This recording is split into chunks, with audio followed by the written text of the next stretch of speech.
Now, a lot of people hate when you inbound the ball and you let it roll, only because you're wasting the clock. But the Grizzlies aren't wasting the clock right here. They're actually saving the clock because they're allowing everybody to get to where they need to be before Ja picks that ball up and starts the shot clock. Now, did they score on this possession?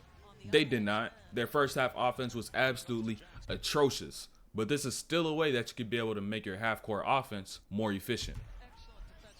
And so one of the reasons they're down so much so early is because Jaren Jackson picked up 3 fouls. And so not only did Jaren Jackson pick up 3 fouls in the second, Desmond Bane also picked up 3 fouls in the second.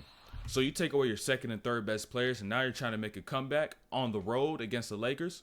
That's going to be tough to do. You need to find a way to combat that run. But one of the ways that you could do so is being able to draw fouls. And Ja missed the opportunity right there.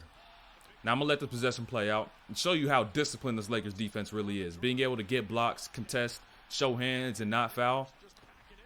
Great defensive team. Ball on that first one, though. Going back to it. If you're going to try to draw a foul on the drive, right, you've got to find the body as you get into your gathers and not lean away like Ja does right here. Because what's going to make the ref call that foul is you hitting their body as they're in a sprint position, which is out of legal guarding position. So you hit them, boom, get up, you're going to get that foul. But Ja kind of leans away, as you see right here. But keep this play in mind, though, because he does do it well. But you've got to make sure you do it well every time if you want to get that foul. And boom, Lakers couldn't finish that possession out, though. And I put that on Troy Brown.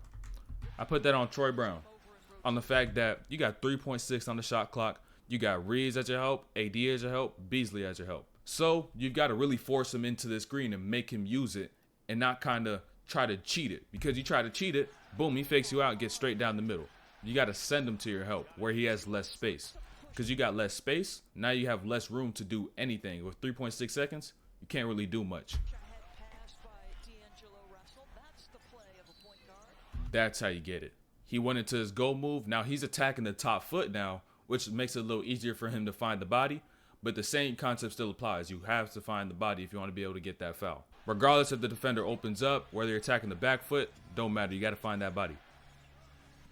And now he knocked down a couple threes early on. I was like, okay, his hand's straight. And by the way, I know it's not broken. It's bruised. So he knocked down those first couple, and I was like, okay, no excuses. No excuses as to why he may not play good. As a matter of fact, he ended up showing us that he's more than okay. Actually, might have made him a little better. I'm going to speak on that a little later, though. Now, Ja's favorite move, right? We all know this. That little misdirection he does every time he gets downhill. A lot of players make this move right here and try to get wide. They try to have a huge curve, a huge angle, but you got to make that angle sharp. Because peep this. Ja gets downhill, hits AD with his misdirection, and goes through that arm of his because his angle is sharp. If you try to get around, he'll not be able to find it. Now he finds that arm, gets up, now he gets that foul. And also think about what it does for the Lakers defense. AD picks up 1 foul. 1 out of 6. He may not have too much at this point, but fouls could add up super quick. So something you could make note of in the course of a game. And so now, boom, flash forward. 4th quarter now, right? 4th quarter. Ja-less minutes. You can't allow Ja to play every single minute of the game. You just can't do that. So you're going to have to maximize your half-court offense with Ja off the floor. And how could you do so? Playing with better pace. So peep Jaren Jackson. And peep this action on this backside. It's all just rushed. All just ran through, sprinted through. So none of these screens really actually happen. And by using screens, that's how you're able to put the defense in vulnerable positions. So if Jaren Jackson just gets to this position right here, holds his spot, allows Roddy to get set, and then guide Rui into that screen, instead of stopping all the way out here, you could be able to stop right here at this block. And maybe even be able to make this catch and get to whatever he wants to get to. But now this is how their offense is looking. Super stagnant. You got players who are clueless of what to do. Boom. Offensive rebound. But they still end up turning that ball over, which is just tough. And now this is where Ja's 45 really starts in this 4th quarter. 24 points in the 4th quarter. 24 out of 45 in the 4th quarter. So boom. Get into your moves downhill.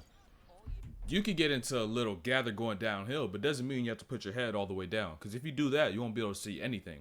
You can put your head down, but when you do so, you have to be able to use your peripheral so that you could be able to make these reads. And as soon as you see something open up, you could be able to make that pass. And that's how Ja is able to see Tillman. because he keeps his head up, uses his peripheral, and Bron can't track him because he's looking at his eyes, but his eyes is not following Tillman. He's looking at one spot, but just really seeing the whole floor. And now, boom, now he started going crazy from three. And now I'm thinking, did this wrap on his hand help his jumper? Did it fix some of his bad mechanics? It might have. I don't know. I don't know how his shot looked. I couldn't see it up close, but I could tell you it might actually have. Because you don't see Ja go this crazy. And on top of that, he has a bruised hand. Like, come on. It might have fixed something. So if that's the case, he may have just put that wrap on every single game. And this is what Ja did great in this fourth. He pushed the pace. Instead of allowing the Lakers to get back set, for AD to get back into that paint, to be able to contest shots, to block shots, he pushed the pace before he even got down. And it just made the offense even easier. You don't have to sit there, run through offense, and you're saving clock. That angle on the behind the back. Peep it. Peep the angle. People like to make this behind the back wrap move, like downhill, and they get super wide. Like I said, you got to make your angle sharp. So when you do make any of these moves, you have to change direction, change your angle, and go to exactly where you want to go, instead of wasting movement and allowing more time for the defense to be able to get back in front and to be able to recover. Now we go straight down. 80 don't even want to jump with that. But now once again, 80 knock down that three. Come right back. Attacking quick. And the thing is, this comeback is not, they didn't lose this game because Ja single-handedly, he was being selfish, he was playing super selfish or anything like that. That's not the reason they lost this game. It's for the team as a whole. They came in the game, they got punched by the Lakers. Offense was bad, couldn't guard anything. So you can't place that on Ja and say he came back and they played worse. He came back and the whole team should hold accountability for what happened this game, because that's unacceptable on anybody's parts. Then boom, another three. I'm really convinced that hand wrap fixed his shot mechanics. It really might have. And now Ja still attacking downhill. And Ja is one of those guys you see in transition. It has to be no in between of whether you're going to foul him or you're not going to foul him. There's no in between, because you just get up, boom, and one. So you've either got to hack him or just let him go. And D'Lo, you should have just let him go, because you're not going to be able to make a play on this ball legit.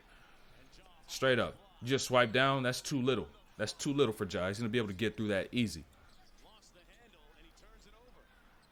And D'Lo's been playing kind of rough, but we're going to see how he adjusts and improves. But, like, come on now. He's hitting shots like this. Come on. Come on, bro. I think that hand wrap legit fixed his jumper. I don't know what it might have been, but he may have to continue just wrapping up that hand, because I don't know if it fixed his elbow, his hand underneath the ball, his follow through. I don't know. It might have, because you've never seen Josh shoot like this and shoot shots this contested. Come on now. We don't see that. Now, despite Ja having a crazy night, he gets to switch with Bron, and Bron has not been playing good on-ball perimeter defense throughout the playoffs and even into the regular season. But still, he's not going to be selfish. He's still going to look for his teammates, look for Desmond Bane on this. Now, instead of trying to look to Ja and say Ja's the reason why they lost this game, they came back, they played worse, look to Jaren Jackson, Desmond Bane getting those fouls early on, because they could have made this comeback a little earlier had they not got those 3 fouls in that second quarter. So, don't just place all this blame on the Ja. Think about the team in its entirety. And now it did get kind of close, and Lakers fans probably got scared for a second. And Grizzlies fans probably also got scared for a second right here, because Ja grabbed his calf. People was like, no way he got hurt, but just calm. It was just a cramp. Nothing too much. So, boom.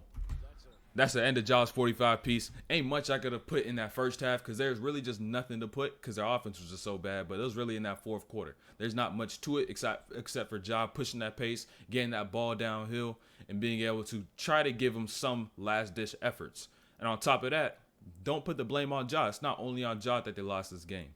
Although he had 45, although they won Game 2, came back and lost Game 3, with Ja out the lineup and now Ja in the lineup, it's not his fault that they lost this game. It's everybody. Somebody could have brought the energy. Jaren Jackson, Desmond Bane, Tillman. Somebody could have brought the energy. Somebody could have told him to tighten up. So don't put it all on Ja. I know he's the leader of the squad, but although he is the leader of the squad, there's still a lot of other guys who fill in roles and can still also contribute to prevent things like that from happening early on in games. So we're going to see what happens in game 4 tonight in LA. Probably going to make that first punch tonight. So we'll see what happens. And also make sure you go hit those links in the descriptions. And we're going to be live if you want to see all of my breakdowns. And we out of here.